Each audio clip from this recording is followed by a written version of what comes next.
kick to the gut. I like it. Yo, how we doing today? It's a Monday. Unless you are listening to this on the podcast or watching the video on demand, then it's a whatever day it is for you. It's Mr. Young. And it's Foreign in the building, bro. Surprise drop.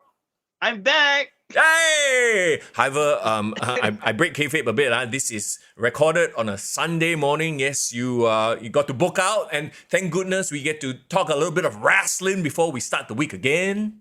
Yeah, man. No, I mean, of course, the last time we were on air, so-called quote-unquote on air, we had a great interview with Eurasian Dragon, Ring of Rebirth. That's Unfortunately, we couldn't attend their press start event, but I heard great things from the show.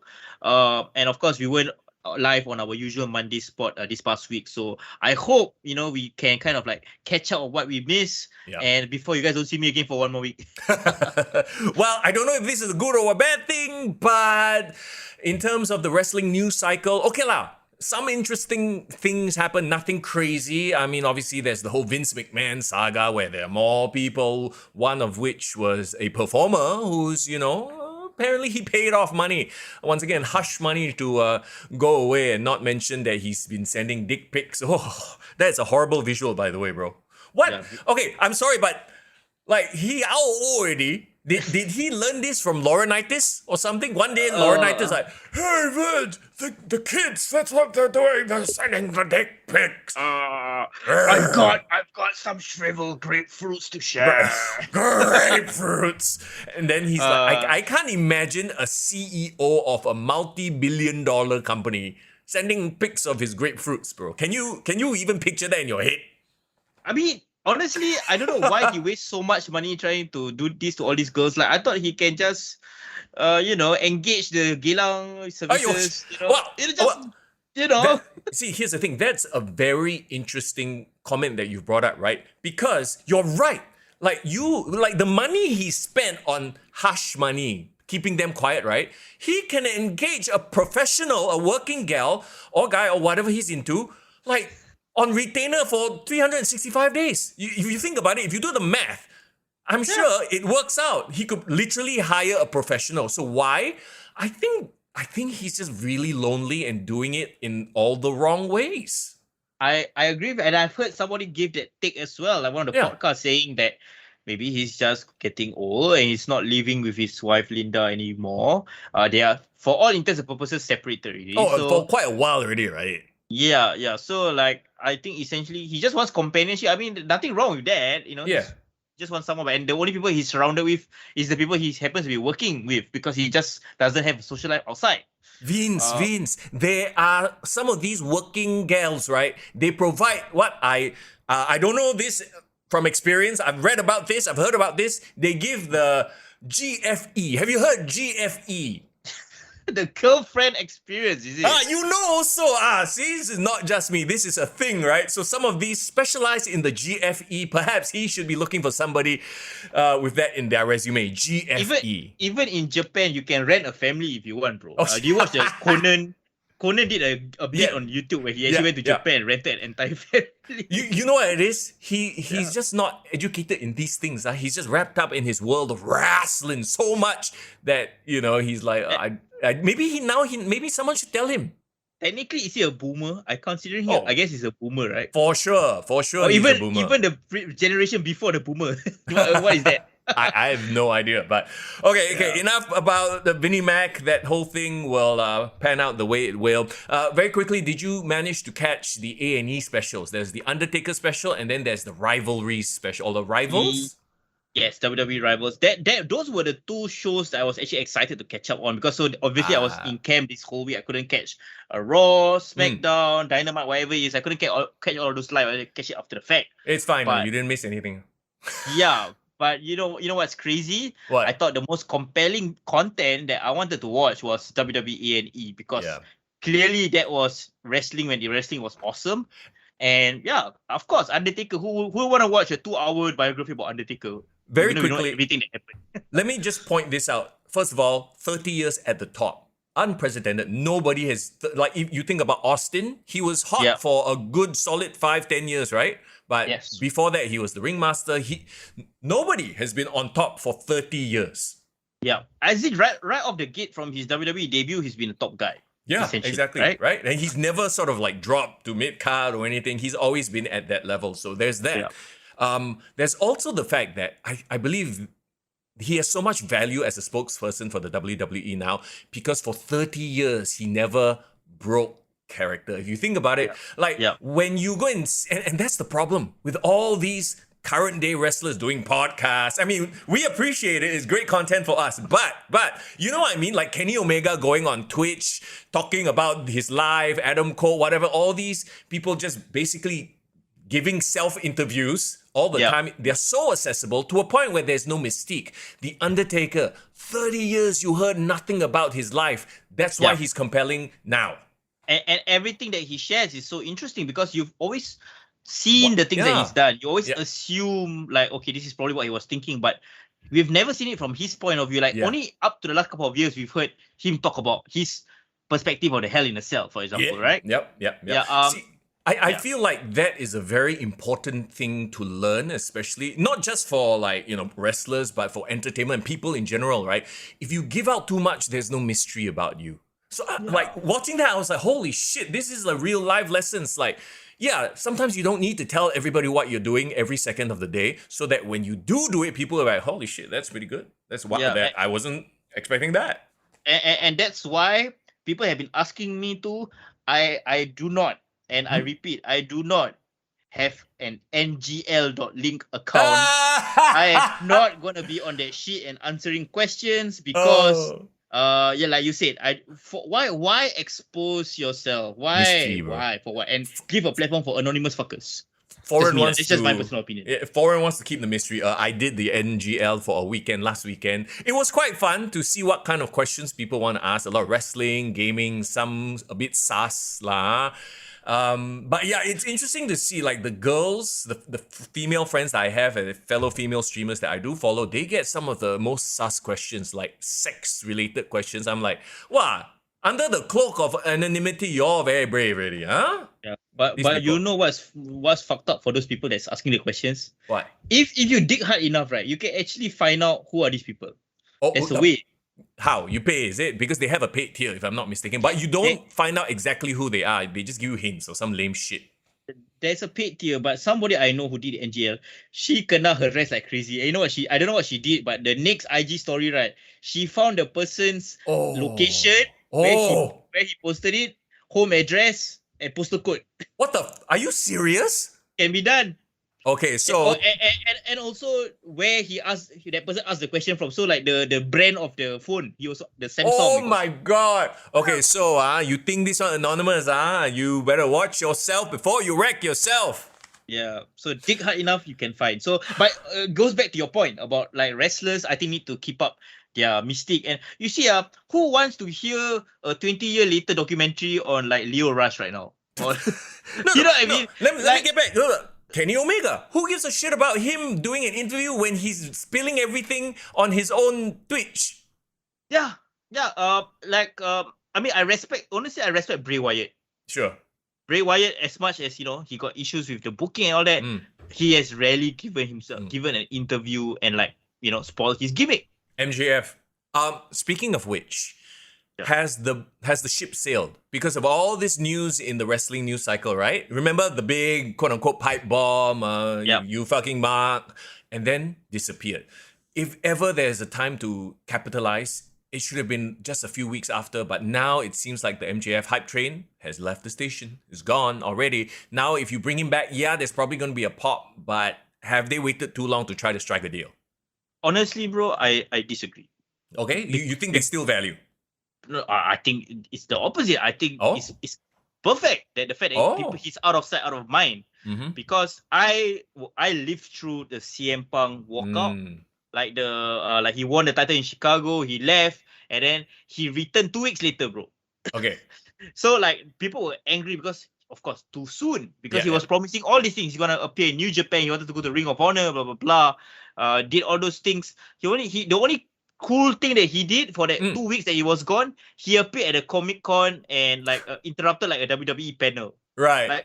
So I believe for MJF, I think they are learning from the experience. Mm. They do want people to be lulled into this sense that this is legit. This is this really happened, and like they're doing what the WWE is doing in Sasha Banks, like trying to eliminate him from history, right? Yeah. Because in my opinion, when you least expect it in the biggest show of the year, All Out, I'm just saying, that's where he will make his return. That's just my opinion. How disappointed will you be if he doesn't return at no All Out, and it turns out, it was just contract negotiations fell apart, and he's trying to get to the WWE at this point? Of course, I would be disappointed because I would love to see the AEW still use MJF, because I know if he goes to WWE, he can't be MJF that we know unless WWE turns TV40? TV40, which apparently that is the case, but somebody said it's not the case. I'm not sure what that is, but I mean, okay, to be fair, if you look at their content right now, and I mean, you only have to look at NXT, which is supposed to be their testing ground, right? Yep. It does seem like they're moving to a slightly more younger and therefore more quote-unquote risque presentation. Yeah. Yes. So, I mean, hey, you got Mandy Rose, Toxic Attraction, that kind of vibe. Yeah. Once they turn TV18, you know they're going to be called up.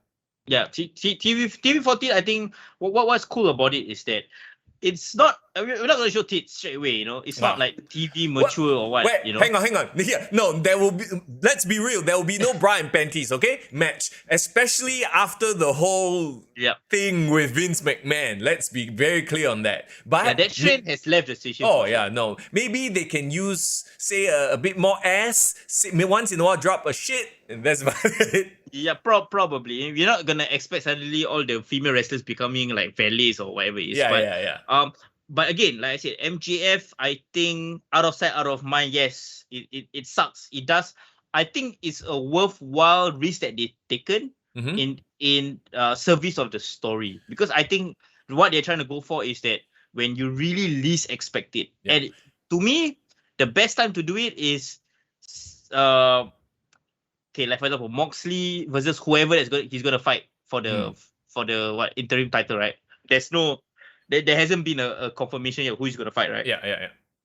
If that becomes like a I don't know, like he if for example, just the scenario, like maybe Wardlow for some reason challenges him for the title, and they screw one of the winners up, and then MJF appears and takes the title in hand and says, okay, I'm the interim champion. You know what I mean? Like, he deserves to be in the main event title picture, MJF right now. So that's the only way he should return. He should be affecting the title, and he should be on a collision course against CM Punk. That's my end goal for that whole situation. All I'll say is this. I think that Tony Khan is a sensitive soul, and I think he probably didn't take this whole situation well. And yeah, I expect him to just, MJF that is, to fade away until contract is up, and then, he's going to show up in the WWE for sure. That's what I think is going to happen. I mean, I hope that's not the case, but I would be surprised if it's the case. I won't be surprised if, Tony Khan is like, oh, you hurt my feelings. No, go lah, leave. Anyway, okay. Talking about Tony Khan and his brand, we'll talk about Ring of Honor in just a little while. I'll give you a preview of their Death Before Dishonor pay-per-view that's happening very soon. Yes. I just realized the scroller at the bottom says Death Before Dishonor 2002. Wow, what are we doing? A freaking retrospective? Bro, 20 years of Ring of Honor, that's what we're doing right now. Which is technically, it is the 20th anniversary of Ring of Honor, so... but that's not the case. We're doing 2022. Yeah. Did you see any... I know you didn't see any, but did anything stand out to you in terms of this week's pro wrestling? Well, I mean, I did eyeball a couple of things in the product. Clearly, AEW Dynamite. I think probably the reason why we want to talk about Death Before Dishonor. Claudio Castagnoli is so got positioned as going to be the one that's fighting the ROH World Champion. Was that on Rampage or Dynamite? I feel like that was on Rampage. That was on Rampage. Yeah, that was on Rampage. Which is okay. Like, I didn't understand the booking of this because literally you are like, slightly more than a week away. Then you have your World Heavyweight Championship match determined. And that very reaction, I saw it on Instagram first. And then after that, I watched it back, Rampage, right? This is a clear, like, Excalibur ruined the moment for me. Because the way he presented it almost felt like he knew it was happening already. You know what I mean? Like, he immediately jumped to, oh, well, there's nobody better than Claudio Castagnoli because blah, blah, blah, blah, blah, instead of letting the other guy, like your JRs, like your seasons vet go, oh my God, like react first, then give your stats. You know what I'm saying? Yeah. I hated the way it was presented because he just walks out all of a sudden, he goes on about his stats like he's prepared for it. We know you're prepared for it. Yeah. But you can't. You gotta react. You gotta sell it, right? sell the moment first, then bring up, he never won the championship, blah, blah, blah, blah, blah. And I mean, as a match, I'm excited for the match, but my God, I think he screwed up the entire reveal. Can I just say that Michael Cole is underappreciated and underrated? 100,000. I've been saying this for years. I don't know why people hate on him so much. I think it's cool to hate on, someone like him. Yeah, but I think he has proven to the fact, right? He can rattle off all these stats. He does, right? On SmackDown. But one thing he has that I think Excalibur will never have, and unfortunately, we have had time to see whether he can improve, but he hasn't, is the ability to sell emotion of a match. Sell the moment of how grand the moment is. Like, at the end of the day, in all on it, like for your casuals, right? They don't care about the stats. They want to feel the moment. JR was great at that. Now he's sort of like, he doesn't have the energy anymore. He doesn't know some of these histories, so he can't really sell it. Taz is the perfect guy. Taz needs to be there. Taz, and imagine there was a time when Taz and Michael Cole was a duo. So like that was a great team as well. Yes. Do you see that there was a video out online somewhere of like the desk reaction of Pat McAfee and Michael Cole to the Leafs cash-in? Yeah. Yeah, he was standing up. He was showing the emotion that you need. Yeah, because he himself was invested in the story, right? Invested in the characters, and therefore when it happened, you saw the like realization in his face, and then they probably copied that from the UFC because the UFC has that. Yeah, right? You've seen the Joe Rogan reaction videos or the Daniel Cormier reaction videos. Yeah, but that's the thing. Like, I feel the issue with AEW's commentary thing, I think it's becoming an issue. A lot of people have pointed it out. Is that they are so fixated in telling the audience what is happening. Yeah. You get what I mean? Like, okay. I can. It's like I can see what's happening. You need to sell me on the emotion. But here's the thing: their boss is a stats guy. So are you even surprised? I know. Like, Claudio comes out, instead of telling him, "Oh my God, Claudio, what is he trying to do?" Yeah. It's more of like, Claudio, former ROH champion, 3-time winner. Like, who cares? Nobody cares. Sell the moment. Yeah. Yeah. Honestly, you can say all those things during the course of the match. Yes, I think that's fine. Like, while there's a rest hold happening, this guy, blah, blah, blah. I think that adds nuance. Like, because isn't that what Daniel Cormier does in UFC fights? He does roll out stats and records in the process of the match happening, right? Yeah, no, it's good filler content for the nerds, the stat heads and stuff like that. But at the end of the day, it's not what you say, it's how you made me feel. Yes. You don't, like, you look at the calls from, oh my God, he's broken in half, that killed him. People remember those moments, not the heist of the century. Yeah, heist of the century, exactly. Not how tall the cage was, how wide the elimination chamber. Nobody gives a fuck about that. Yeah. Again, like you talk about the commentary team as well. Chris Jericho shouldn't be on the commentary. Bro, you know how much I love Chris Jericho. He's like one of my favorites, right? But you're right. He's worse than Tony Schiavone. He shouts. He shouts over this. Yeah. He does what Tony Schiavone does, but as a heel. So he's damn irritating, and it doesn't add anything. Yeah, you're right. He needs to go. Okay. Let's not dwell too much on the setup because we'll talk about Death Before Dishonor in just a little while, right? Yeah. On WWE side, things are Oh, starting to get interesting There because was there was this one thing we didn't mention, which I wanted to mention as well What's about that? What's that? AEW. Hmm.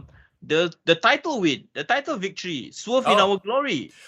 That was that was a swerve? surprise. It was a swerve. It was a swerve. That was the only news that I took away from AEW. Like, oh, they took the titles of the Young Bucks. Interesting. What's going on? So yeah, what's your thoughts on that? I don't care. I did not feel compelled to watch the match. And when the results came out, I don't know. To me, Swerve and Keith Lee are so bland and so like meh that it just seems like, oh yeah, they won the title. Okay, cool. Like I was not even compelled to go and rewatch the match. Honestly, I'm disappointed because I know that they want to push Keith Lee strong or clearly, even though they botched it a bit, in my opinion.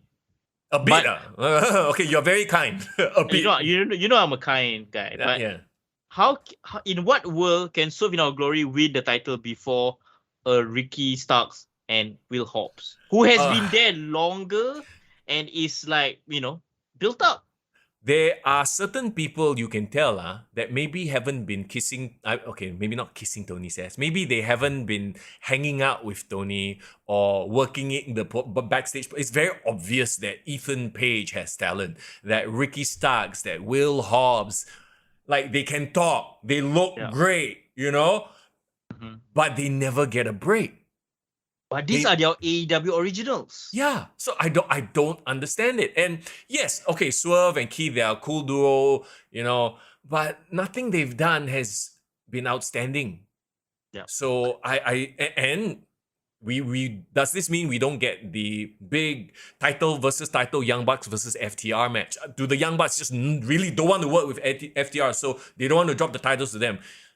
Like, you know what I mean? Like, yeah, that's the thing. I do not know whether that's legit. Does this smell of Young Bucks playing politics? It's like, we do not want this match. Or could it just be a swerve where right before All Out, they win back the title, then we just waste the entire time of everybody? I don't care. Like, it's the Young Bucks thing. Like, they've shat all over the tag team division. They made it uninteresting.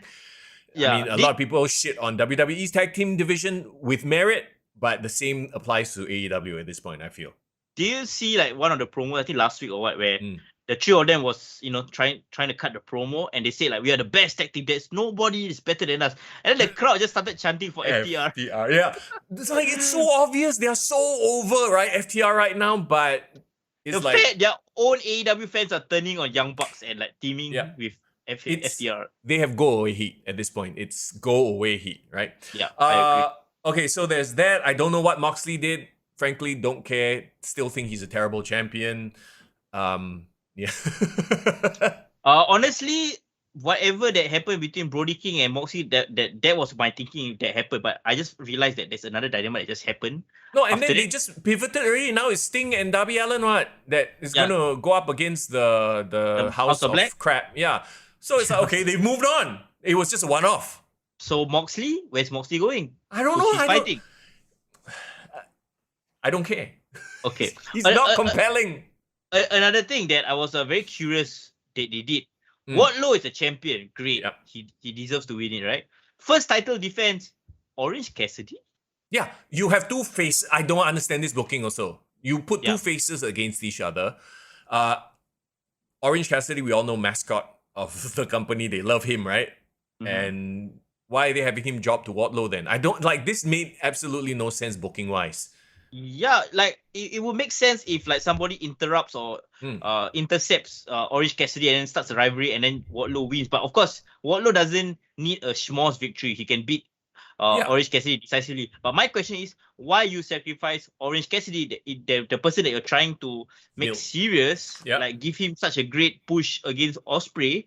Suddenly now you lose him to Wardlow. Like, it doesn't do anyone a disservice. A service. Best booker of 2022. Let's go to another thing that doesn't make sense. Danhausen suddenly is hanging around with Orange Cassidy. Are they supposed to be a joke team? What happened to him and Hook? I feel like they haven't been like. I'm not a fan of Hookhausen. Let's be very clear on that. But you already started it. Why now are you backing away from it? I don't get it. Yeah, there was this gap that I do not know what happened. That suddenly Hook is like not as prominent on TV. Yeah. So Even his Rampage appearances has lessened, which yeah. I'm sad about. Is he in like maybe he's injured or something? I don't know. Maybe his hair poked his eye because his beautiful hair. So now he has to like stay His away for a week. Goku Super Saiyan hair lah. Yeah. Just a lot of just bad, weird book, like things that get over organically, like Sesame Daddy, and then all of a sudden they broke them out and now they're feuding. Like, okay, it was working. Like, run with it for a little bit more lah before you do the thing. And I have to say one more thing. I think it was on Rampage. They had Ember Moon, Athena, and Chris Statlander versus they have have you heard, was it Renegade Twins? Oh yeah, they have a twins girls, right? I mean, I know it's been done before, the Bellas, right? But Yeah. Twin magic. Twin magic. This sort of gimmick is so rare.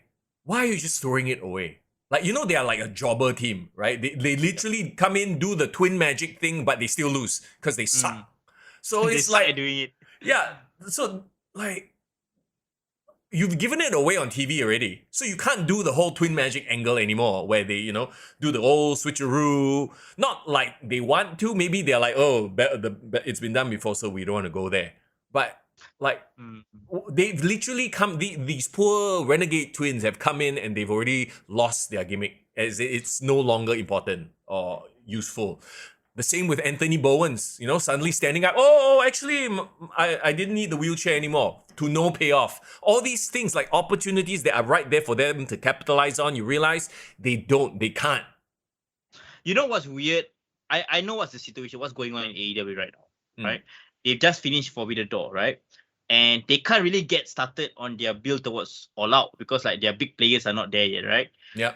And then they got this one-time random ROH show that they have to promote, and they got no television for Ring of Honor. But, so the only way they can do it is Yeah. do it on their AEW television. No, I hear what you're saying, but the thing is also they have fucked this promotion for ROH also. It's Of not course. like ROH is, it's the same thing with Forbidden Door. We expected like invasion angle and all this cool shit.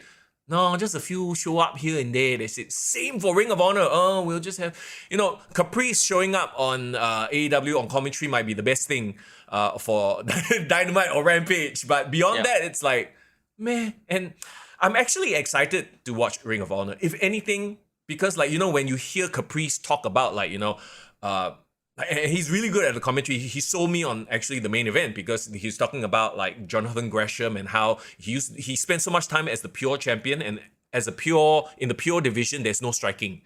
So he's like, oh yeah, he's a weak chin because he hasn't been hit in the chin for so many years. So immediately you're setting up like real sports presentation, sort of a dynamic. That sport analysis is good. Yes. So I actually appreciated it, right?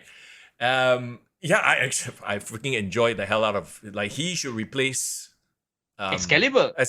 But my whole point is, the whole idea of Ring of Honor is that, it's this honorable thing, there are rules to follow. And if you enforce the rules, it makes the dastardly heels who break the rules more dastardly.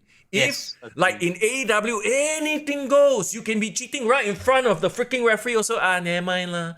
That's why everything just seems like everything else. Oh, a schmoz. Oh, okay. It's nothing. There's no, like, you're not really breaking any rules. The ref seems to allow it all the time. That's AEW's big problem. Go ahead. That's why I'm excited for Ring of Honor when they start producing their weekly television. Yeah. Okay, honestly, I have no idea how Tonika's gonna have the bandwidth to do it. He already doesn't. Yeah. Yeah, but right, if they really focus on the Ring of Honor's principles, they keep it to the wrestling. They give opportunities to the younger guys, blah, blah, blah. Honestly, we could actually have a reinvention of NXT Gold brand. Yes, Black and Gold. So. Put William Regal in charge of it. Ask Tony Khan to go away, relax. Let the people who have done this before do the damn thing. All right? Yeah. Okay. Let's talk about Ring of Honor in a bit. I feel like we're really getting into it. I feel you. Like, there's a flow, but let's very quickly talk about WWE. The only thing that really stands out right now is the main championship scene. I appreciate Paul Heyman. He of course. Literally on Raw came out and hyped for Brock, hyped for Roman in his... You know what I mean? Like, he's so good that he can literally hype up the opponent and still make it like a backhanded. Yeah, you know what I mean? Like freaking Paul Heyman is the best thing they have right now. He is doing the best job trying to sell everyone that there Yeah. should be one more match. Yeah. And then of course you have Brock Lesnar, who seems to be having a lot of fun, and Yep. he's not really like, who'd have thought that this fella is quite a glib, sarcastic fella, right? So I'm like, okay. Yeah. And He then got, like, he got jokes. He got jokes. yeah, he got jokes in the absence of Roman Reigns. So it's all on Paul Heyman. And then you got Theory in the background. Oh, heist, I'm going to steal your title. So to me, at least, okay, this makes this last man standing, last time ever match interesting. There are stakes, right? No matter who wins, there's still the possibility of Theory coming in and screwing everybody up. Yeah. And I like the fact that they are downplaying it and also giving the viewers like this, oh, what if, you know? But, yeah. Because you know Theory can't beat either man in a straight up match. Yeah. So But you give him this stipulation, all of a sudden, it's very possible for it to happen. Yeah. You know, so yeah. Again, we talked on a previous episode that he needs to win the title before September, then he can become the youngest world champion ever. Yeah. So that's that as well. Yeah, so I actually really, really like the build. The rest of it is just meh, you know, Liv Morgan versus Ronda Rousey, nobody cares. I mean, okay, fine. Some people care, but did you see the whole thing with Natty on Twitter? Yes-ish, Okay. but I'm not that aware of the implications. So this is a house show, fan footage, right? A fan actually filmed this. Liv Morgan hits her finisher on Natty, goes for the pin 1, 2, 3, and then immediately after the pin, she lets go. Natty's like sits up, points at her, says something, and then rolls out. No, basically, no selling the finisher. And then she scolded her for doing it. Who scolded who? As it like Natalia straight away stood up and scolded Liv. Well, see, here's the thing. You can't really hear from the clip what she said. Don't know if it's... So then Natty on Twitter responded to this by saying, I was saying thank you. And then she deleted that tweet. Because she didn't look like... She looked angry. She didn't look like, hey, thank you, No lah. But that's how they do it. That's how wrestlers do it. They like thanks, cover their face. They talk like they thought they're angry, but they're like talking something else. No, but she didn't. First of all, she didn't like cover her face. She literally like pointed at her, like she got up, so she no-sold. You know what I think it is? I think she's just tired of having to lose to this greenhorn. She's like, fuck lah. I'm a veteran. I legit can wrestle, and I have to lose to this greenhorn. Oh man. She finally lost. She had a bad day. She's like, fuck it. So basically, she just was one bad day away from fuck this business. Yeah. I'm working hard. Show some respect. Yeah, or something like that. I don't know. This is just. But again, why Liv Morgan though? Liv Morgan is nothing but respectful towards. Like, I mean, I don't see any issues of her being an asshole or being a. It's not that. I think she's just maybe she's just upset at the situation that she's been put in, because she clearly is the better performer, in-ring technician. Yep. And Liv is really, really still green. And then you put her in there with Ronda. I think this match might be a stinker. Well, I don't know. I don't really have any like dog in the fight in terms of who should win, because if Ronda beats her again, then okay, fine. I don't think it's an upset. Yeah. If Liv wins, it's kind of an upset, but like, yeah, I understand WWE is trying to push a new girl. Yeah. We'll have to see. I think they'll change the match. It's going to become a triple threat or some sort of shenanigans so that Liv can retain without making Ronda look bad. Yeah.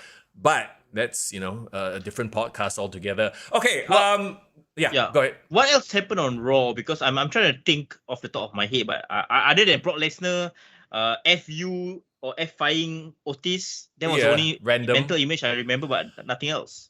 Yeah, same. Like, I literally watched it. I don't remember anything else that happened. Not important. If it's important, we'll bring it up the next time. But what is important is this Friday. Yeah, go ahead. Sorry. I was saying that means like even somebody like Elias hasn't appeared on the show and continue any of the storyline. So the continuity is suffering, bro. I don't know what's going on lah.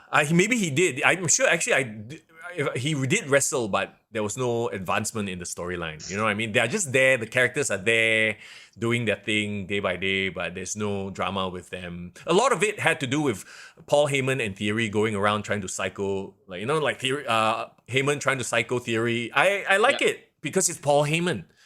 You know, he's trying to psycho him, say, you should cash it in a scheduled match.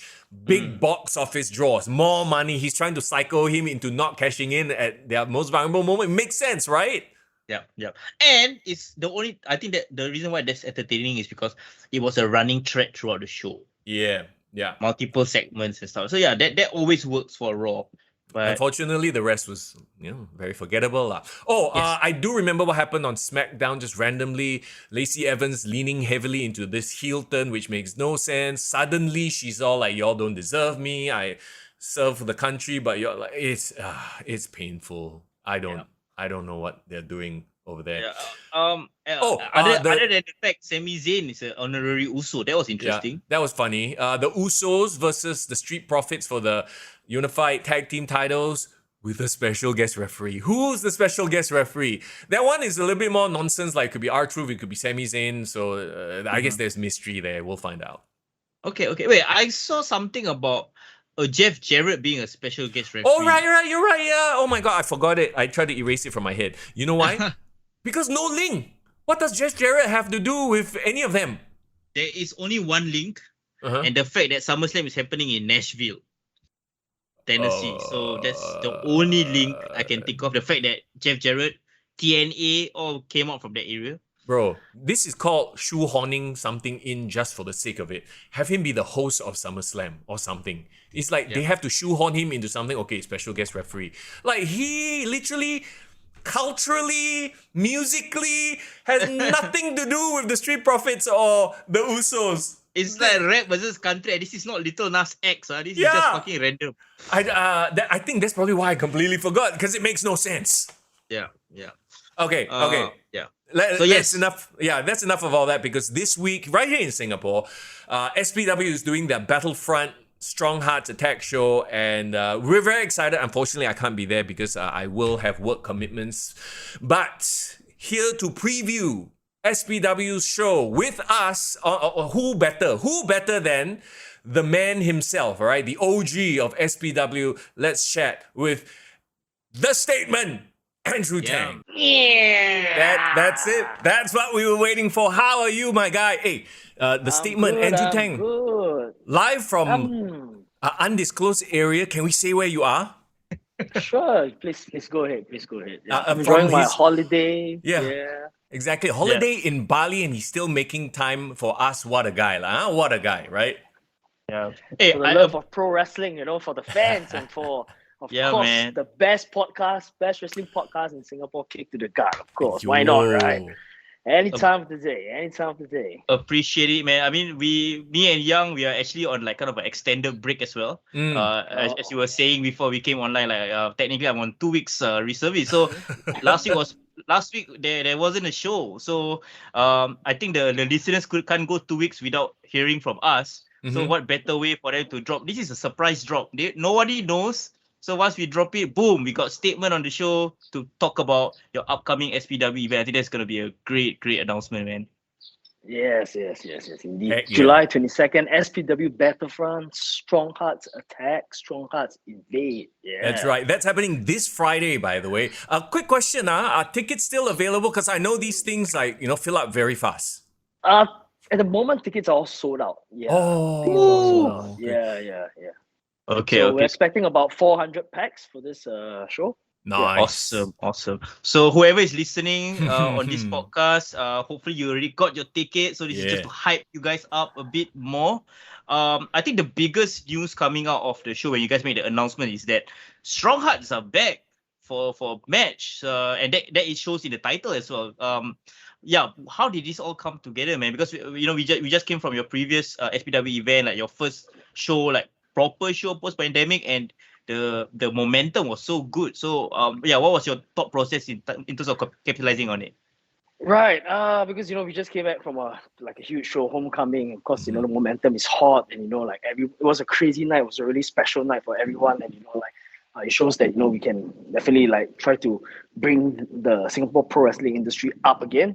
Because it's 2 years without a show, and everyone is eager to have that everybody's screaming for wrestling action. So I think like, why not, man? Maybe like, I can get my old friends back, because during the pandemic times, Sima-san has always been asking me about coming back to Singapore. And Sima and me, we go way back, like our relationship, as in like, I mean, he's like a mentor to me as well. Man, I worked with him, I worked with his guys, and then I booked all his guys for a couple of shows as well. So I definitely want him to come back down to Singapore, and I feel like this time round, Stronghearts is really different from back in the days. Like, they have been making waves, man. Like, now they're wrestling in Great, right? This promotion, Great. Yeah, they call it Great, Great, even though it's Great. Yeah, it's Great.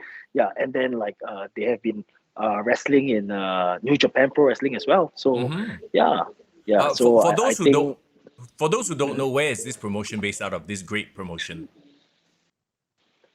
I'm sorry. So for those who don't know, you mentioned that they are wrestling at Great, right? Like, where is this promotion based out of? Oh, it's based in Japan. Okay, I see. Yeah, it's based in Japan. Yeah, so like Stronghearts has been wrestling in New Japan as well. Yeah, nice. Noah, New Japan as well. Yeah, so really, I think they're off another level right now. Yeah, they've always been evolving. I mean, I worked with them during the OWE days as well, but now it's going to be very interesting. Yeah. I believe last year, I think Sima was it earlier this year? He made like a special appearance, I think at Wrestle Kingdom or one of the New Japan big shows, right?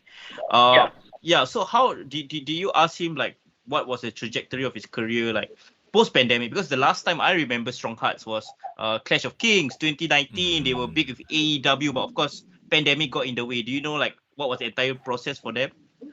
No, so I have yet to ask Sima what's his whole trajectory about his what are the plans that they have for Stronghearts. Yeah, but I think at the point of time, they wanted to focus a lot on OWE, but somehow or rather, I think the whole pandemic hit, and then now OWE is closed lah. So I mean, like, Stronghearts is right now with Great, and I think, if I'm not wrong, I think Sima has maybe some shares in Great as well. I'm not too sure, but I think like the promotion, Great promotion is really picking up in Japan.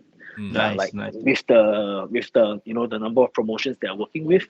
Yeah. So by having this working relationship with Great and SPW, it will open doors for the wrestlers in SPW to perform in Great. Yeah. Awesome. Nice. Hope you let us know about the social media and everything and tag us. I would love to check out their stuff over there as well, hopefully. Sure. Yeah, all right. So of course, before every big card, right, we like to do a bit of a preview, and who better to help us preview the SPW big event that's happening this Friday than with the Statement himself? Okay, can we go through the card match by match? Just give some of your thoughts, lah. Of course, there's a few matches. I know you have maybe a personal stake involved. We try to be a little bit more objective. You know what I'm saying? But okay, let's take a look at the card right now. I have your social media open. Okay, first of all, Big Good Jack, Destroyer Dama versus Stronghearts. Okay, this looks like Sima and Issei Onitsuka. Yes. Onitsuka. Okay. Have we seen this guy before? No. He's a new fella. He's the new fella from Stronghearts. Yeah. Okay, but story, like Traxxas and me, when we were wrestling in OWE, he was the guy who handled us lah. So he was the young boy. At the point of time, he was the newest member of Stronghearts. Yeah. So he was like starting his career with Stronghearts. So yeah. Nice fella, nice chap. Yeah. Good old memories. Right, and you got two big guys on the SPW side, right? Like, I mean, Big Good Jack, Destroyer Dama. How do you see this going down?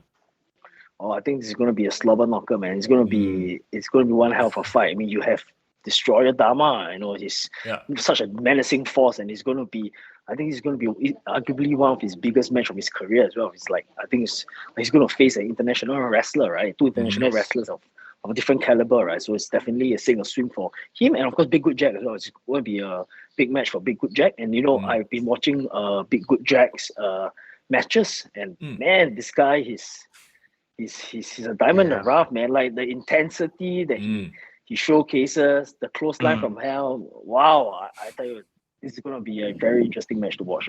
A match that you definitely have to see it live. Yeah, and plus the fact that Sima is coming down all the way, and he definitely wants to get the W, right? And of course he'll go all out. And like, you watch his matches with me, you watch his matches with Traxxas.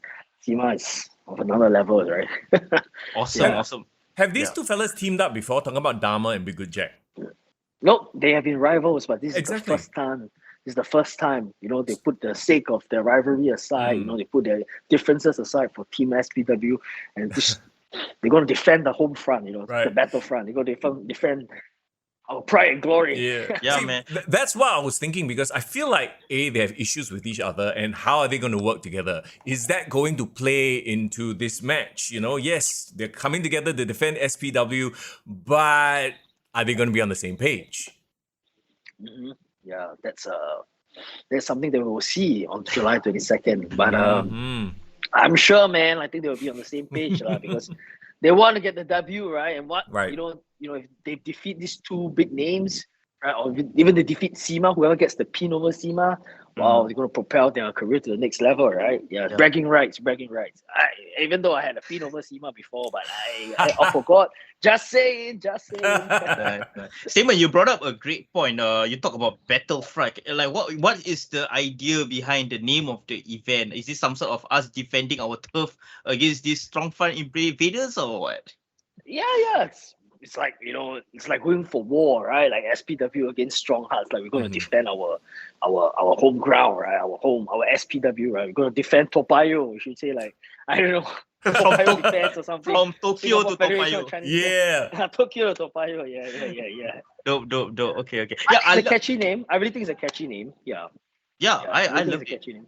Because I was thinking to myself, like, the fact that these two are rivals, usually common rivals, but they are uniting against them. And big fan of Big Good Jack, man. From the first time we saw him, from the first time he's performed, do you see a big future for him in SPW? Yeah, I think the future is bright for him. Like, I think he is really promising, and I fear that this year or next year you definitely have to look out for him, and like, I think he can definitely be a main eventer, man. This guy is good. This guy is really, really good. Yeah. I have a lot of expectations for him. So yeah. Keep a lookout for him. Yeah. That's high praise coming from the Statement. Talking about the Statement, all right, let's talk about your match then. It's the Statement Andruew Tang versus L. Lindemann. Yes. Oh, okay, all right. It's time to spill the tea. Yeah, it's gonna be for the G-Rex Championship. Yeah, so this G-Rex Championship is basically one of the titles over in Grid. So basically, there are different titles for different fields. Like types of wrestlers. There's like pro wrestling title. There's like kickboxing or something. If I'm not wrong, this one's a pro wrestling title. It's pro wrestling championship. So yeah, this is going to be the first time that it's going to be defended outside of Japan. Nice. So I have a lot of pressure for myself. Like, yeah, I definitely want to win this back home for Singapore and want to redeem myself from losing my SPW Southeast Asia Championship. And there's nothing better than, to redeem it by winning an international championship. Yeah, become the champion of Great and then become the champion of Japan. Tell us about the clash of styles between you and Lindemann, because for those who do not know, what is Lindemann's wrestling style like? I worked with Lindemann before, like in Japan before. It was a tag match, so it's Traxxas and me versus Lindemann and Taiwanese wrestler Rekka. Yeah. So Lindemann's style, it's very explosive. He's actually he used to be a judoka, so he does a lot of slams. Yeah, he does a lot of slams, like a lot of judo slams. As usual, his hard hitting. Like I think his finisher is like a German suplex, a deadlift German suplex, and I think like quite recently, like one of his moves that I just saw was like he just grabs someone by the arm and then he just give it like he swing the person down to like a driver or some shit. Wow. But it's quite cool. It's like up and over. It's like I'm not sure it's like a razor's edge or something, but it looks really cool. Yeah, it looks really cool. That's one of the moves that I've been watching and studying. So, I need to do my research on my opponent. But I mean, I really, literally, I don't care. I mean, like, whoever I face in the ring. I mean, I faced with legends before in the ring, like Tajiri, Rene Dupree, Kenny Omega. It's about, just giving out my heart and soul and, just unleashing the inner statement, because I just want to win that title. So it doesn't matter who is in front of me, right? I will just make him feel the just give all out, make him feel the air, take the belt back, become the champion of Japan and Singapore. Nice. Once again, reign supreme. Yeah. Awesome. Interestingly enough, I noticed that they've been featuring a lot in your Insta stories. And also you announced this, action star Kelly Kimberly from Argos Go Army is going to be at the card itself. Now, is she going to be involved somehow, or is it just like a special guest appearance kind of a situation? It's just a special guest appearance, lah. She's just wanting to watch. She's a big fan of SPW, Okay, and quite recently, Argos Go Army Part 2 has been released. I mean, Argos Go Army again has been released in theaters, and of course, making a cameo appearance in the movie, the Statement Andruew Tang. Yeah, I mean, she's a good friend of mine, and I think she has been showing her interest in pro wrestling. So I mean, why not? Just let her come down, watch SPW, enjoy the action. Maybe she might give a review. Maybe you can even get her down to your podcast.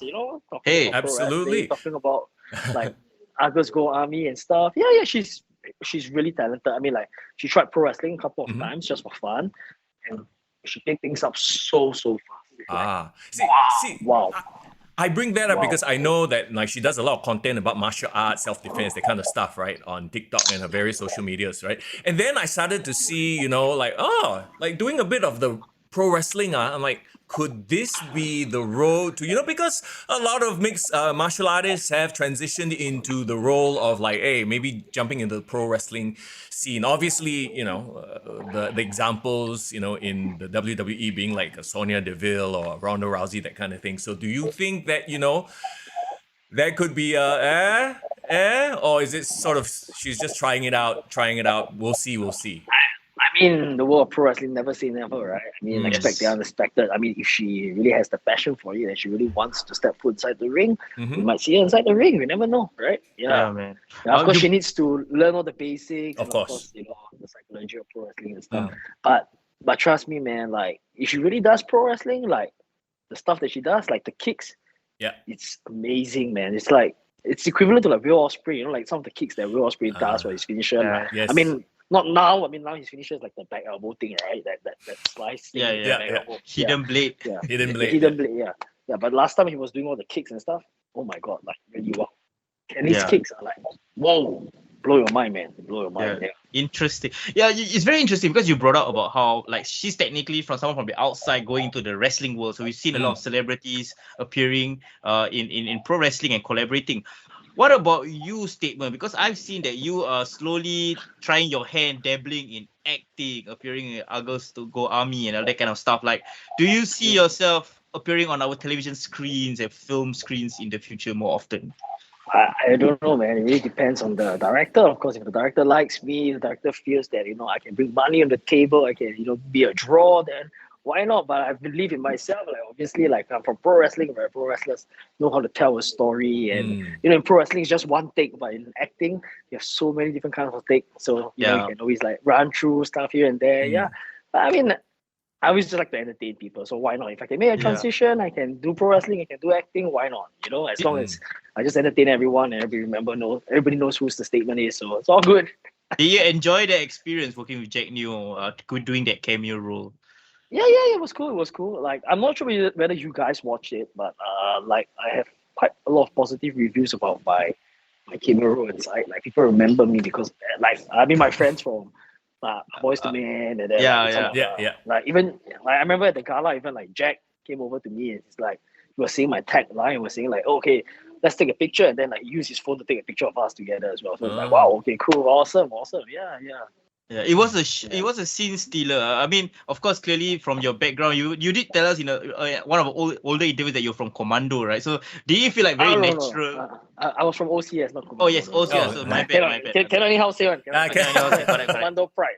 Cannot. Later fake news. Yes, but you're from OCS, so you're used to being like a command position, right? So did it feel very natural to step into that role?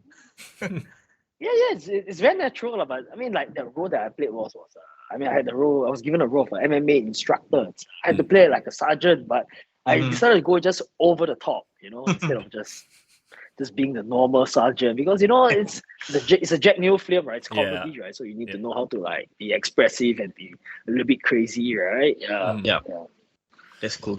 Yeah, you reckon with all your dabbling with this entertainment media and stuff like that, taking it back to pro wrestling, right? Are you sort of convincing and grabbing some of these stars from the outside of the wrestling realm and getting them interested in wrestling. Like, Maxi, we all know, is a huge fan. Kelly, now we found out, becoming a fan as well. And obviously that will benefit the local wrestling scene, right? Of course. Even like Tropic Monsters. So I think like yesterday, they just dropped the video. They did a documentary about SPW and myself. Oh, yeah. cool. Jeremiah, yeah. I mean, that guy, he's a punk ass little bitch. I mean, like, he came to the show at Homecoming. He went there. He booed at me. Of course, he deserves a slap to the face and a spit to his face. I mean, like, come on, man. Like, he's coming to my house and he's trying to insult me. It's very offending. So.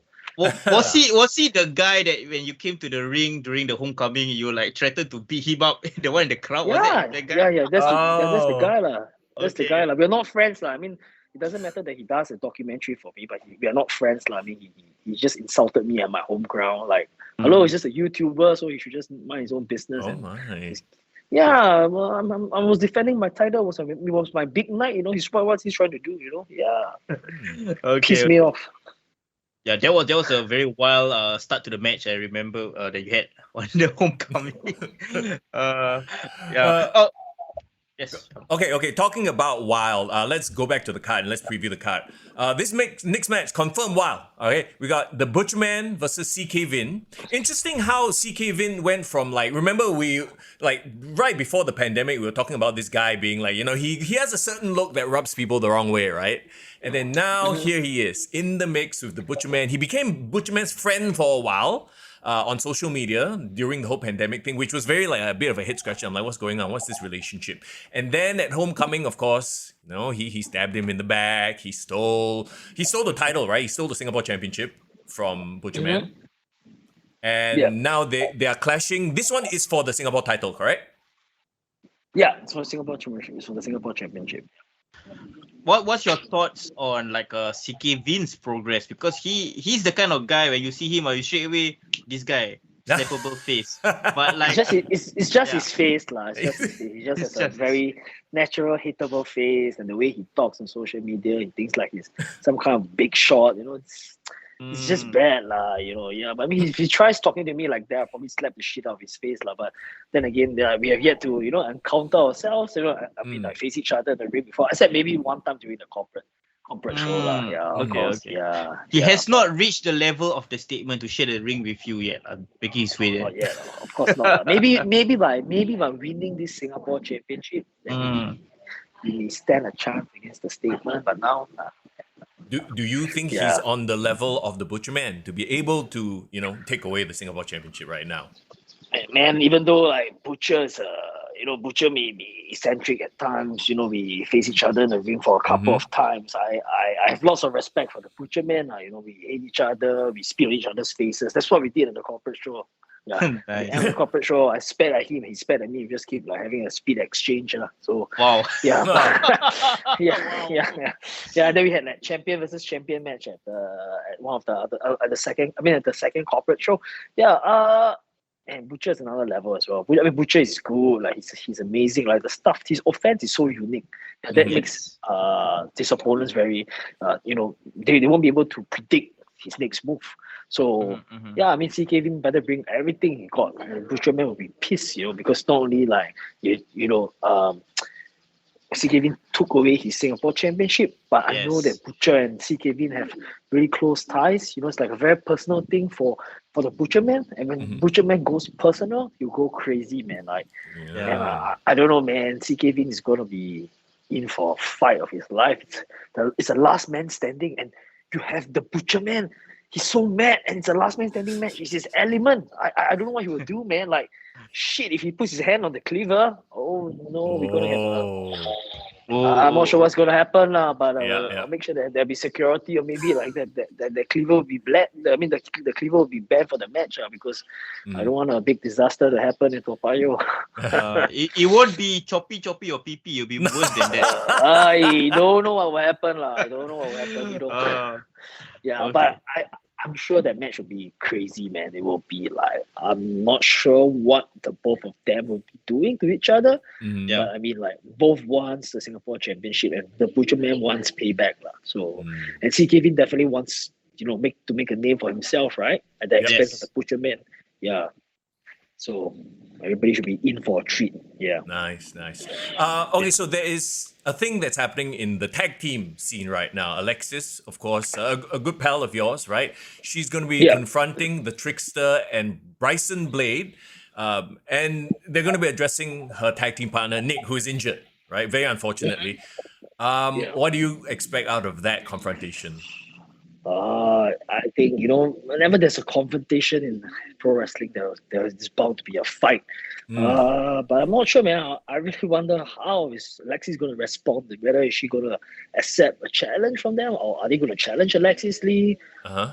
I mean, they definitely want to make a name for themselves. They definitely want to get tag team championships, right? I mean, they Right, made yeah. it clear during the promo. So it's going to be interesting, like how, will the GM respond? Will there be a match?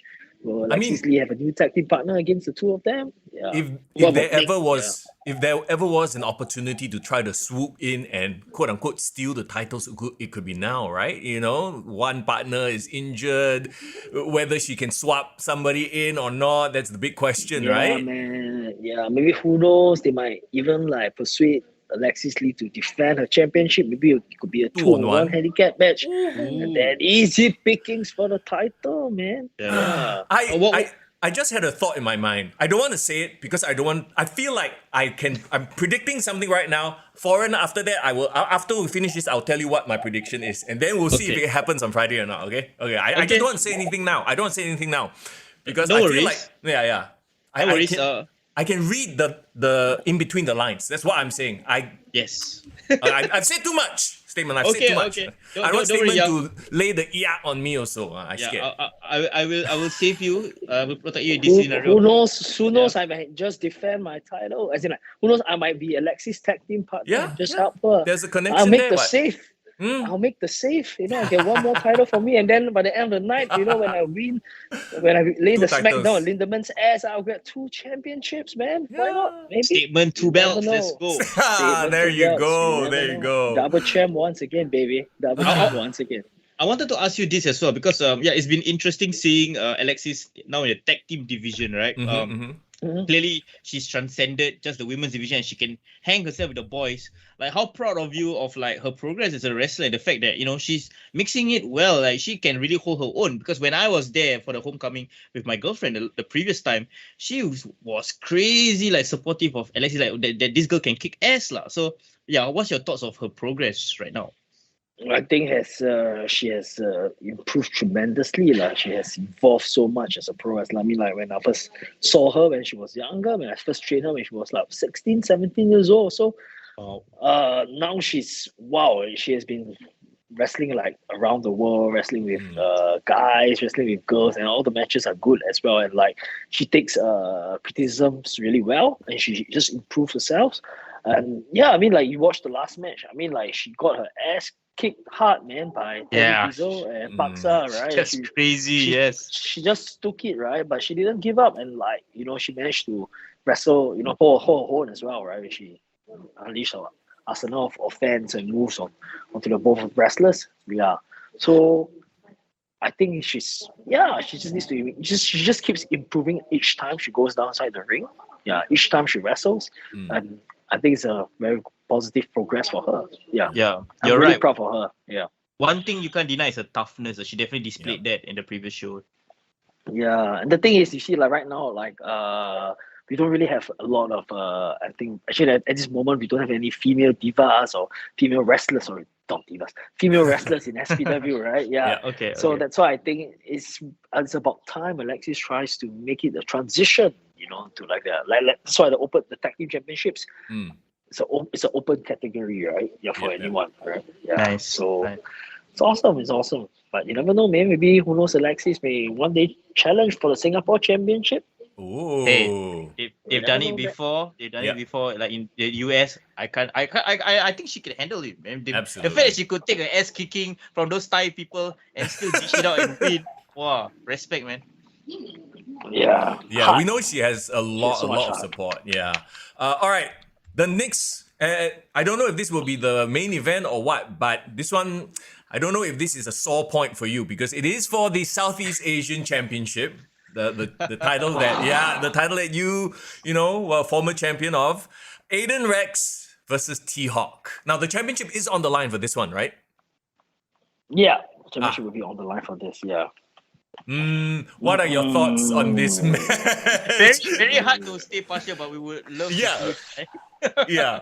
Well, I mean, if I was still champion, it could be a champion versus champion match, or you know, 2 titles on the line: the SPW Southeast Asia Championship, the GREX Championship. But unfortunately, I was a little bit complacent during that fight, So I underestimated Aiden Rex. You know, I thought like it's just gonna be a walk in the park. But I mean, he's smart, You know, I tore my chest before, right? So he just keeps working on my arm, that arm and my chest. So yeah, I mean, I couldn't take the pain. It was too painful for me. I tapped out. Yeah, but fun and games aside, I think Aiden Rex is it's gonna be a formidable opponent for T-Hawk. You know, we've seen how Aiden can work in the ring. He's a wrestling machine, man. Like, even though he's small, he's a wrestling machine, and I think it's gonna be unique for T-Hawk, because I don't think T-Hawk has faced a high flyer as well, like Aiden Rex, because Aiden Rex is a hybrid. Aiden Rex is a high flyer and he's a technician, specialist, submission specialist, and T-Hawk style. I don't know. I mean, these two have faced each other before. I mean, like, there was a tag team match, if I'm not wrong. Yeah, T-Hawk and Lindemann versus Aiden Rex, and I can't remember the name of the other guy. Maybe I mentioned his name. Yes. He was the one that is not around right now. Yes. Speed, not around right now. Yeah. Okay. So maybe, I mean, but that was like a few years ago. So right now, I think Aiden Rex's level has improved as well, right? I mean, like, he's now the main man of SPW, right? So he's definitely going to step up, and there's no way in hell that he's going to let like T-Hawk win the championship, right? So 2 of them, it's going to be a blast as well. It's going to be a blast. But what you can expect is that Aiden's Rex is going to be it's going to be on fire, man. Yeah, nice. I have to say, that's very gracious of you to say the statement. However, let me throw this, scenario out there. Aiden Rex defending the Southeast Asian Championship. Obviously, you want that title to stay within SPW, right? Because I don't know, what if T-Hawk beats him down so bad, but he still retains, and then, somewhere down the road, a certain statement could enact some sort of rematch. Yeah, is that?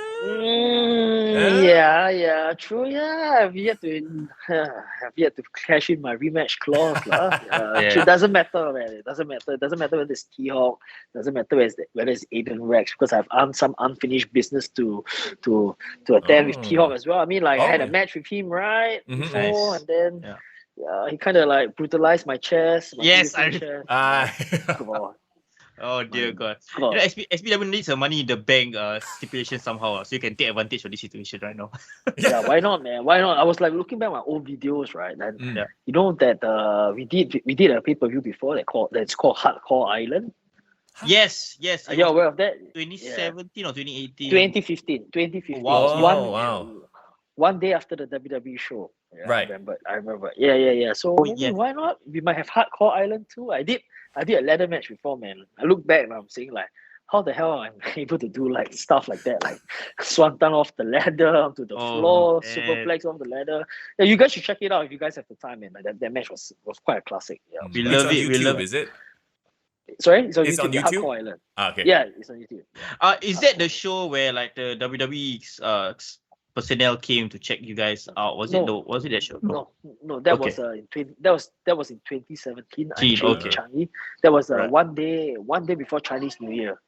Oh Yeah.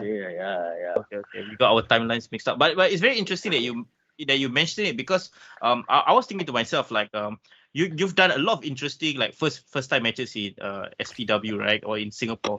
Ladder match is something I didn't realize that you've done before. But has there a match that you would love to produce in Singapore that has never been done before by local wrestling? Yeah, maybe a cage match or Hell in a Cell. Why not, man? I just want to get my hands dirty in that. Man.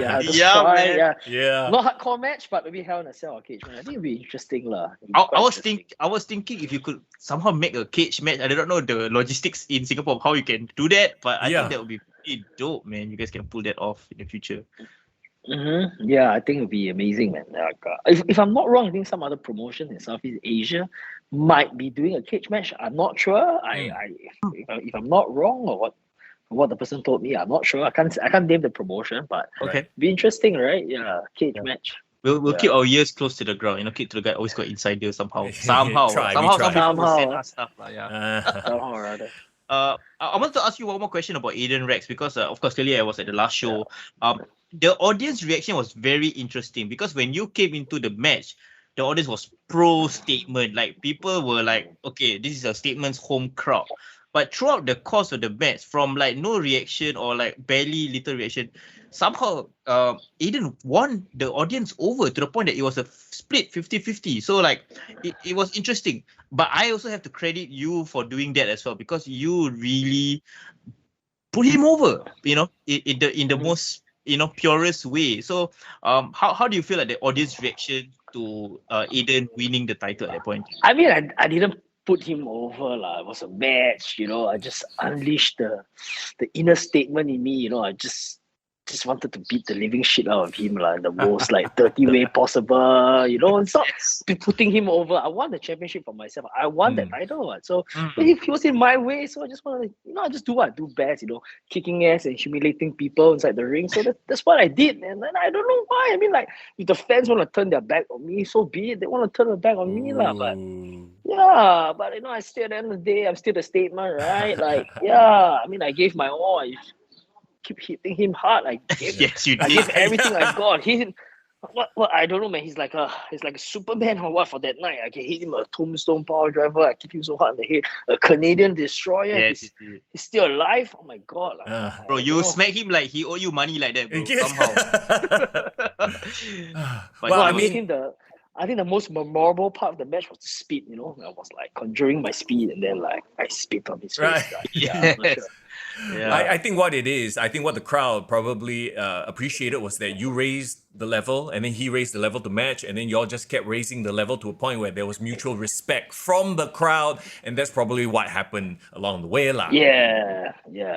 But I would say it's really one of the best matches I've ever had. And of course, the crowd, the energy of the crowd was amazing. It was mad. Really right from the start of the match to the end, everyone was at the edge of the seats, and everybody was screaming, man. The reaction was crazy, man. I think Foreign, you were there, right? You felt it, right? It was mad, man. It was crazy. I think the crowd was just so happy to see you guys live once more. And the energy carried throughout the show. Did it reinvigorate your passion for wrestling, local wrestling? Because you talk about it, how it really affected you during the pandemic and stuff like that. So did it help?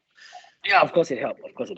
I told myself that I needed this match to tell myself that I am the Statement to do what I really love, and this pro wrestling is something that I really, really love. I mean, it's 2 years, especially for wrestlers, in 2 years you can do a lot of things, and especially I'm not very young anymore, and then it's 2 years, I can't do anything, and then I have to I'm working, doing a personal training, doing acting and stuff like this, but I mean, that's not what I really love, right? The most important thing that I love is pro wrestling. Right now, pro wrestling is back, and I'm just so happy, that I can manage to organize shows again, interact with people, learn from the best, and I just can't wait to meet my friends again. My friends from Stronghearts like Seaman, Lindemann, T-Hawk. Yeah, they're all cool guys. Yeah.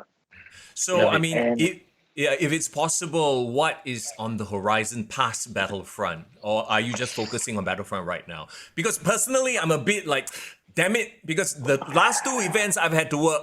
So I hate the fact that I can't be there on Friday. So I'm thinking, when's the next time I can go and see an SPW event post Battlefront?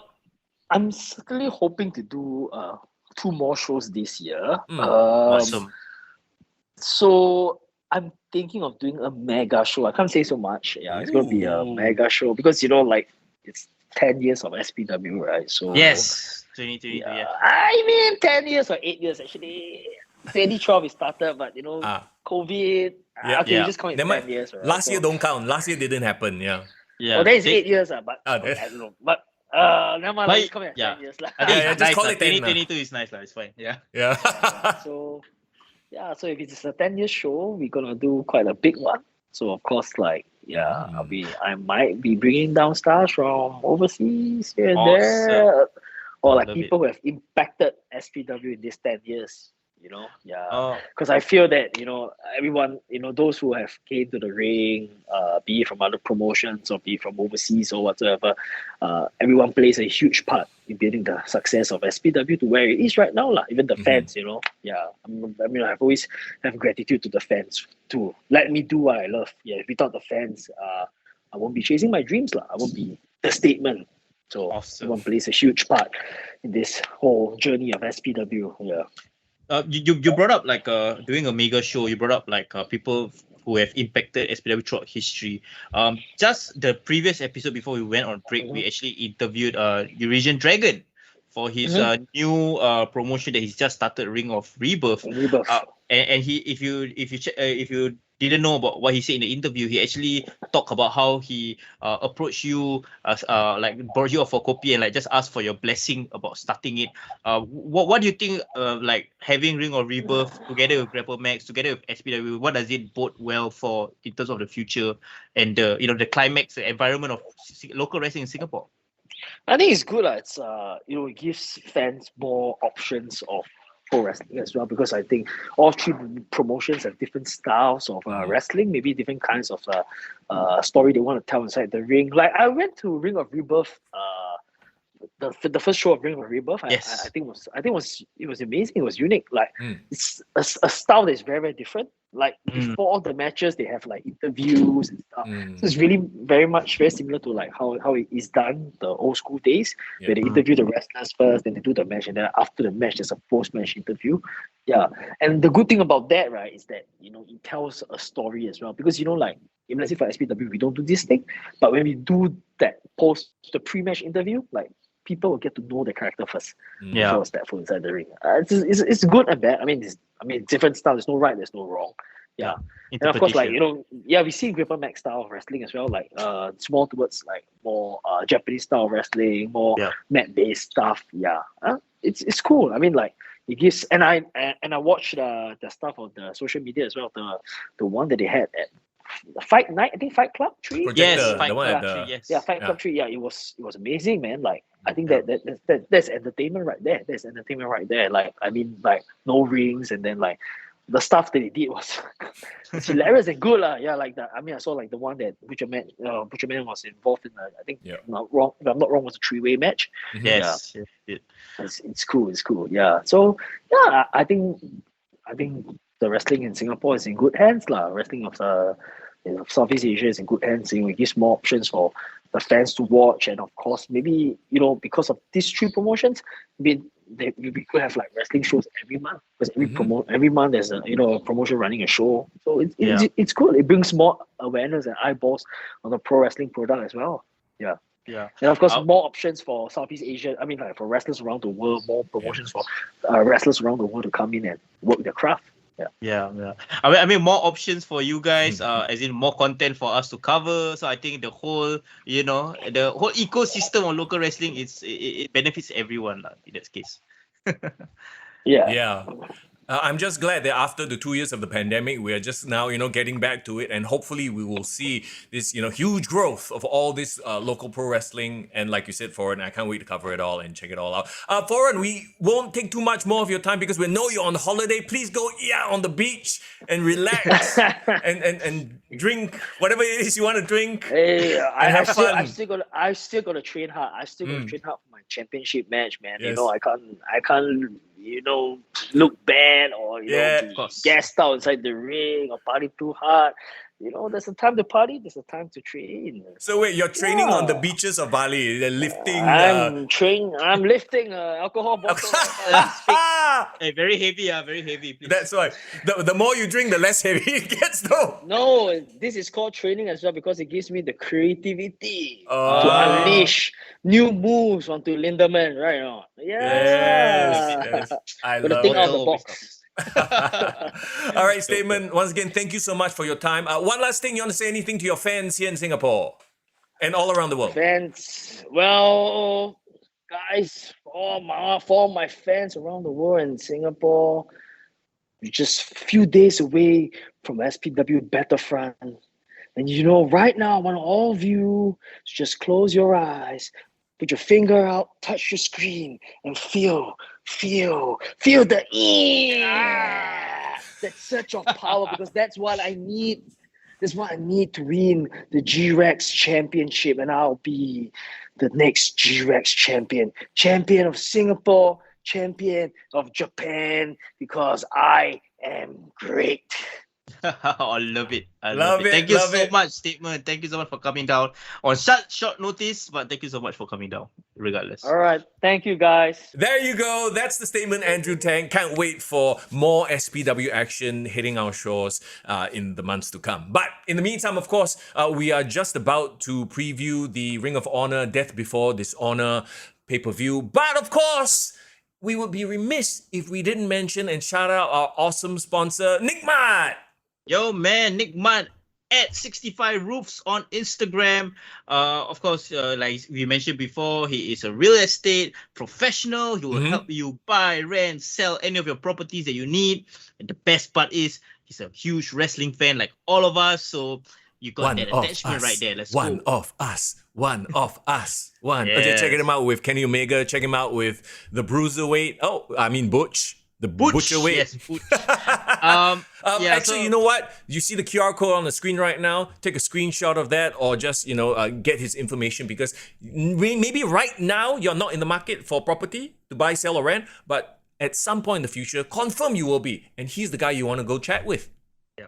And of course, save later, save the number. You never know when you, like you said, you want to inquire about a property, or you need to ask a quotation or ask a comparison. Hey, this house better than that house, that area better than that area, There you go. Take a screenshot of what you're seeing right now. The QR code is there. His Instagram, his Facebook, everything is there. You can drop him an email as well.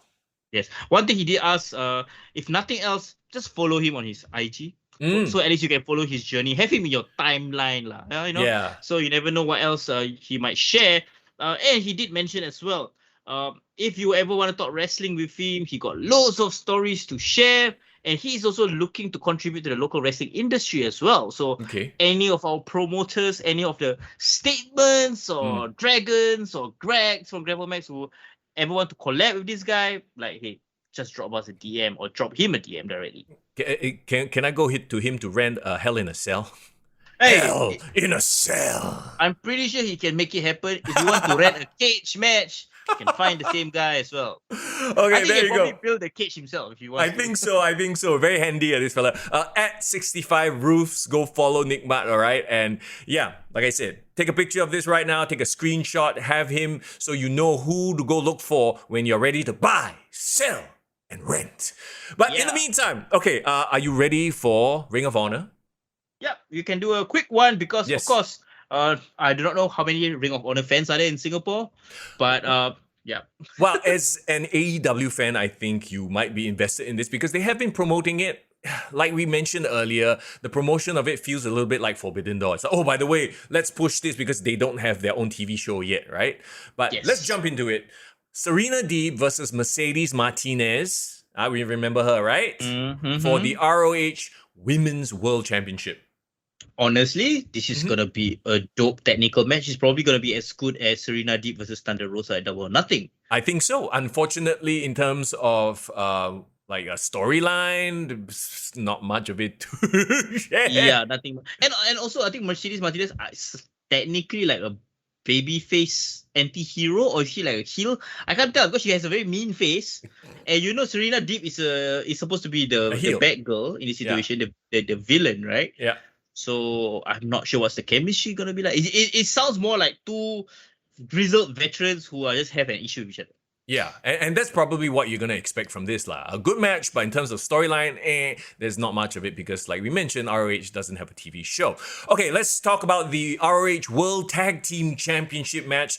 To me, this might be the one that just steals the entire show. 2 out of 3 falls match, okay? Because they have to escalate. They already had this match previously, right? when the Yes. FTR beat the Briscoes for the ROH World Tag Team Championships. Now they're doing it again. This time 2 out of 3 falls. Yes. I watched the first match. Of course, it was like one. Actually, it was the best match of WrestleMania weekend. Yes. And wait, hold on. WrestleMania weekend. So you're saying it's better than Becky Lynch, Bianca Belair, Seth Cody? yeah, duh. Woo! Woo! I mean, I will die on that hill, bro. Because first of all, FTR, best tag team in the world right now, has been the best tag team for a good solid amount of time, probably the last 1 year, right? Yep. And the Briscoes, super underrated. I think the only reason they are not as popular and well known is just because they wrestle for a smaller promotion. Yeah. But they are better opponents for FTR, even better than the Young Bucks. Because bro, anybody ask, is right? better than the Young Bucks. okay, maybe. Okay, as an older wrestling fan, would you say that this could be this generation's Hart Foundation versus the Bulldogs, maybe? Sure. But without the shine, obviously, without the sort of national television audience that could appreciate it, unfortunately, it is what it is, right? And I love that the Briscoes, their hashtag is them boys. Them boys. Them boys. Before I watched them for the first time, I had zero expecting. Like, I had no idea. I've heard the names, but I never seen them before. And then you see these two like kind of trailer park looking dudes. Then they're oh my god, they certainly have a look. And they look like people you don't want to mess with. They look like wrestlers. Yeah, exactly, right? Like, geez, I wonder if they will ever like make it to the big leagues. AEW, WWE. I can picture Briscoes versus the Usos. Yeah. Like, but visually, it would be an amazing match. They're in the late 30s though. I mean, they've been in ROH for the longest time. So Yeah. I don't know whether that time has passed. But very interestingly, I always for the longest time thought that they were related to Gerald and Jack Briscoe. Right. But they're not, right? I don't think so, but somebody can correct us in the comments if we are wrong. So, okay, to me, this is the one that will probably steal the show. So look out for this match. Then we talked about the pure wrestling rules. No strikes, just grapple, grapple, grapple. The champion, of course, Wheeler Yuta, aka Steve Blackman Part 2, but skinnier. He does like Steve Blackman. Versus Daniel Garcia, who has been doing nothing on AEW recently. His whole Jericho's appreciation shit. And I don't know. Like, as much as maybe if they had a TV show and there were storylines, I would get into it. But this just seems like okay lah, like that lor. I'm guessing this is like a continuation of BCC versus Jericho Appreciation Society, but it's their undercut people fighting. Yeah, maybe? like the people that don't really get the shine, it's like, okay, you all just go and fight over there. Go over there. Fight. The not important ones. What's funny is that I think there's a lot of these matches or like rivalries being pushed, but on AEW Dark Elevation. Yeah.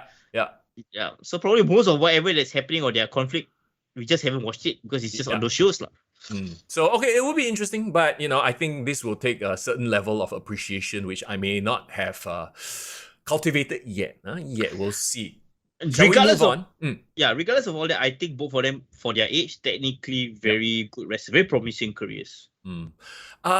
It's just, okay, the thing with these matches, though, is just that sometimes it can be too, like, I transition into you, you transition to me. It can be too flowy. And I know, like, some fans like it. But if you ever watch MMA, nothing flows. In a real fight, it's very herky-jerky. It's, you are literally fight. So if they make it too beautiful, it does, to me anyway, seem a little bit, like, a bit nonsense lah, Do you remember Royal Rumble 2003, Chris Benoit versus Kurt Angle?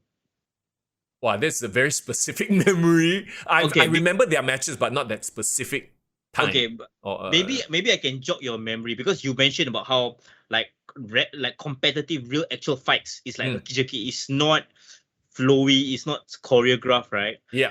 If you remember the opening like 5 minutes of the match, both of them were trying to mat wrestle each other. Oh yeah.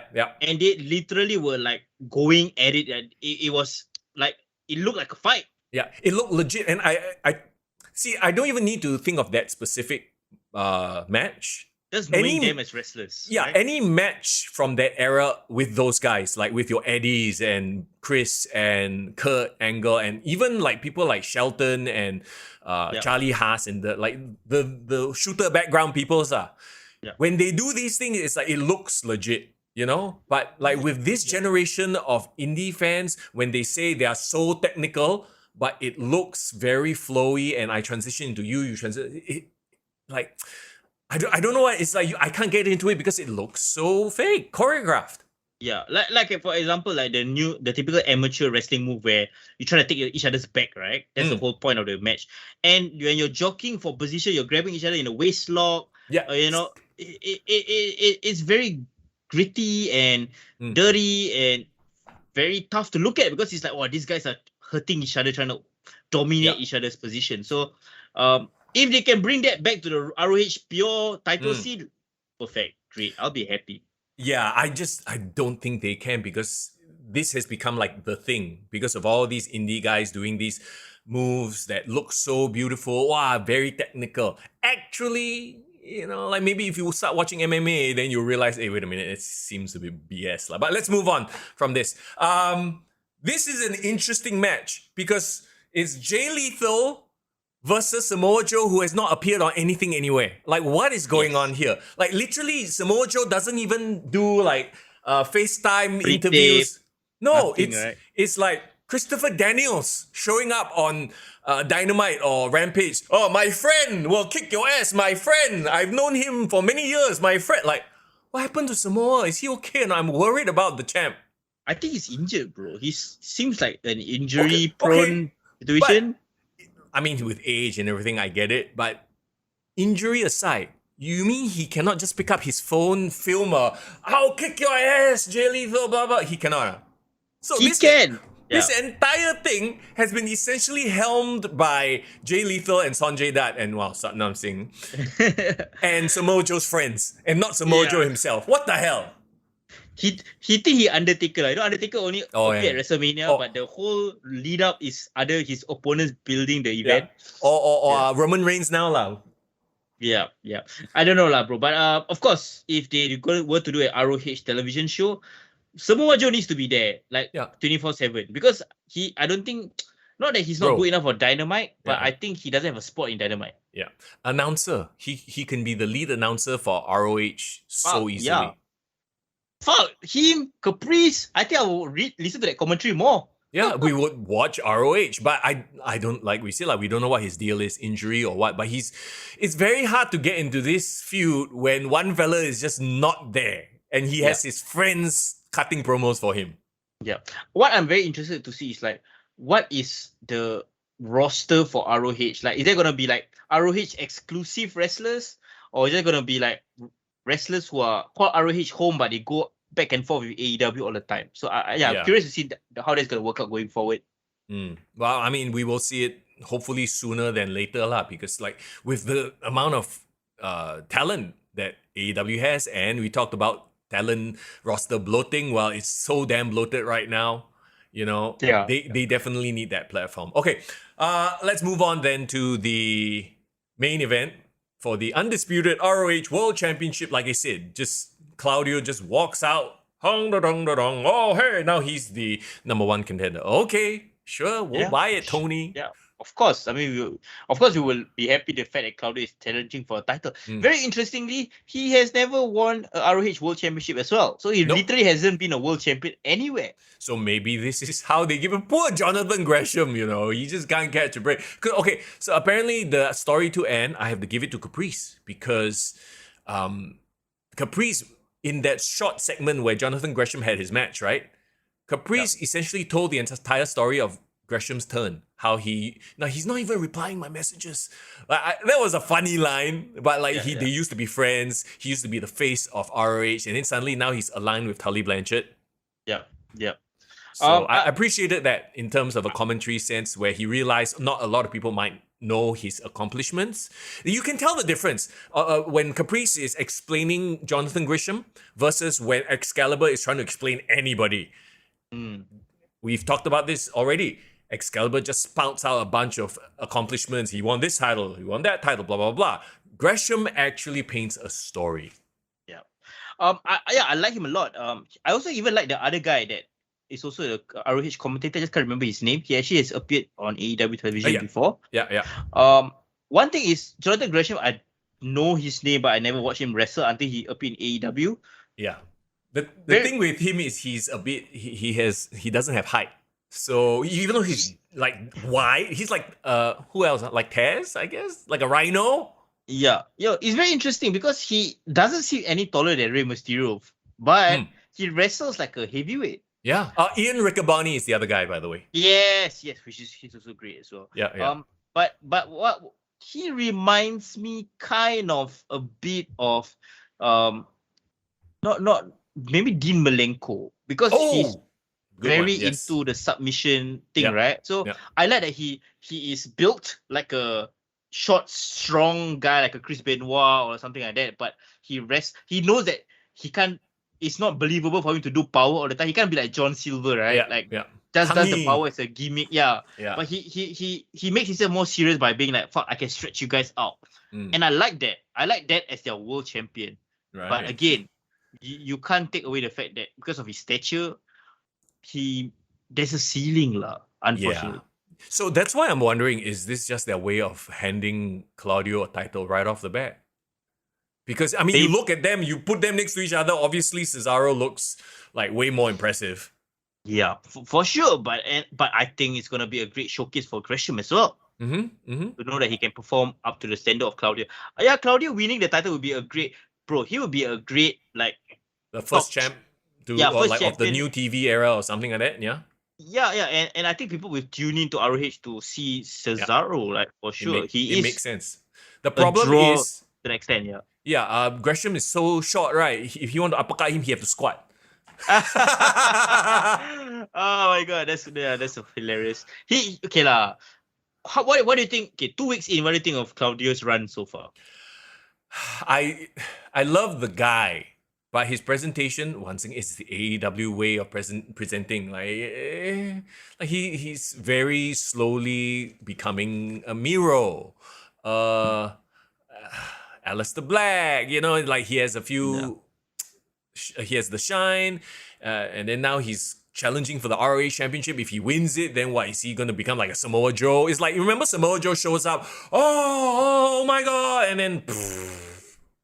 But maybe he will be different because he is a ROH world champion. That already puts him away from all these other wrestlers who took so long to do anything in the company. I hope so, but... I have no faith in Tony Khan and his booking. Even though he is best booker of 2022, I have no faith. Yeah, we shall see. But I think him as the top champion would be a great poster spot for him to be in. Like, he's still prominent enough, but not the world champion in AEW, but he's still prominent enough. Like, I am more excited about the possibility of what ROH could be, especially with Claudio as the champion, versus what AEW is presenting. Yeah. Does that make sense? Yeah. Like, bro, honestly, if Claudio becomes the champion, put him in a title versus title match against Moxley, right? Who do you think more believable? Of course, Claudio lah. Yeah. And fuck, if Claudio wins the AEW Interim Championship, him in a match with CM Punk, we haven't seen that match before. Yeah, exactly. There you go. Oh, speaking very quickly, I mentioned Miro. Did you see his promo on, I can't remember, Rampage or Dynamite, one of the shows? No, I haven't seen it. So he's doing the backstage, filming very intense, talking about his god, and then he got misted in the face by the Black Mist, right? So and then it's like, why have you forsaken me? Are you sending me a message? Did you send the Black Order or the what the fuck is their name now? The House of Black to stand in my way or to recruit me? Oh, so they're teasing that Miro might join the House of Black, right? Yeah, I mean, just talking shit like that guy. I appreciate that tease, but like, you just give this guy who's clearly one of your a main star, right? Like, he has the potential to be a main star. You give him literally a 30-second promo that will happen during toilet break. I'm sorry, but most people probably even missed it. You didn't even see it. Yeah. So sometimes I feel like they're being too subtle to a point where it's like only the diehards would know, or they are giving their talents too much time off. Oh, you need to be away. Okay, to a point where I never see the fella. Yeah. I love Miro, clearly. I thought he should have been the Atlantic champion. What happened to Park? I have no idea.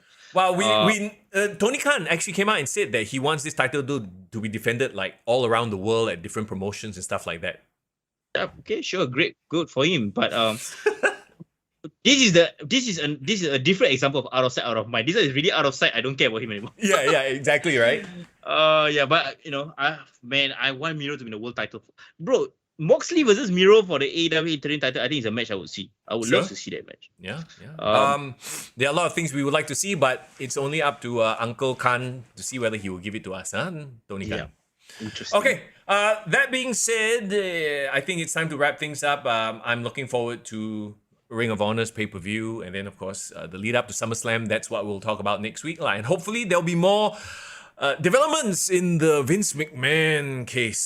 That one's the juicy one, isn't it? We'll be live next week. I'm back officially, so back to normal regular scheduling. So Monday 2 p.m. So I hope if you guys are watching this, apologize that we can't be there live, but I hope the chat is like on fire as usual. And next week I'll if I get to make it to SPW, I'll love to share my experience watching the show this weekend. And we'll try to get tickets. So anyone here listening, if you are looking to be a last minute +1 with foreign, hit us up, DM us. As always, check our Discord. We will update on any changes on Discord, on Instagram, all right? It's all linked in the description. If you're listening to the audio, check out the description as well. It's all there. And can come, hang out with the community, talk stuff, and actually leave in the comments right now how you feel about Death Before Dishonor. Are you really looking forward to it? Upon 10, what do you give your hype meter? What's your hype meter? For me, it's around 7.5, 8. Not gonna lie, I'm actually quite excited for it. Not bad. I came into this with a 5, honestly. But then after talking to you, I'm like, okay, I can see what I might enjoy and wouldn't. See, that's why we need to have more of these conversations. We hype each other up. Is this on Fight, bro? Is it, do you have to pay shit for this? Yes, or? I believe this will be on Fight, so you'll probably have to pay like $30 or some shit like that. All right. Shout out to Statement. Thank you so much for coming on the show. Live from his holiday in Bali, bro. He was willing to sit down, take an hour away from his time to talk wrestling. So shout out to him for that. Shout out to our patrons, Div Royalty, Christian, and The Shadow for supporting us. If you like to support our podcast with any amount and be a patron sponsor, we will greatly appreciate it as well. Helps us keep this channel going as well. Absolutely. Whatever's comfortable for you. Quick reminder though that Death Before Dishonor, I believe, is a Saturday night pay-per-view, so that's Sunday morning for us. And I'm looking at it right now, it is $30 for Fight TV. 10, same as a AEW show. I mean, AEW, and so far I've been willing to pay for their stuff. Sure.